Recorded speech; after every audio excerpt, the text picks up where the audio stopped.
قائد اعظم کے چند الفاظ تو میں چاہتا ہوں کہ آپ کو میں سنا دوں۔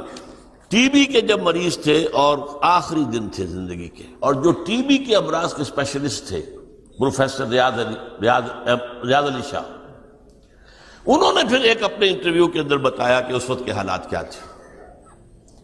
حالت یہ تھی اتنے کمزور کہ ذرا دو چار جملے بولتے تھے تو سانس پھڑ جاتا تھا، تو ہم نے پابندی لگا رکھی تھی کہ آپ گفتگو نہ کریں۔ ہم پاس ہی بیٹھے تھے، کوئی نئی دوا ہم نے شروع کی تھی تو ہم اس کے اثرات دیکھ رہے تھے، لیکن ہم نے محسوس کیا کہ قائد اعظم بار بار جیسے ان کی زبان پر کچھ آنا چاہتا ہے پھر وہ چپ ہو جاتے ہیں، چونکہ ہم نے روکا ہوا ہے۔ تو ہم نے کہا یہ اندرونی کشمکش تو زیادہ خراب کرے گی، تو ہم نے کہا قائد اعظم فرمائیے کیا فرمانا چاہتے ہیں۔ اب یہ جو فرمایا ہے وہ سن لیجئے۔ تم جانتے ہو جب مجھے یہ احساس ہوتا ہے کہ پاکستان بن چکا ہے تو میری روح کو کس قدر اطمینان ہوتا ہے۔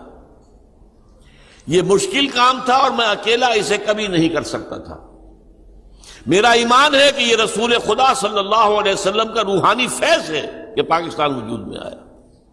اب یہ پاکستانیوں کا فرض ہے کہ وہ اسے خلافت راشدہ کا نمونہ بنائیں تاکہ خدا اپنا وعدہ پورا کرے اور مسلمانوں کو پوری زمین کی بادشاہت دے۔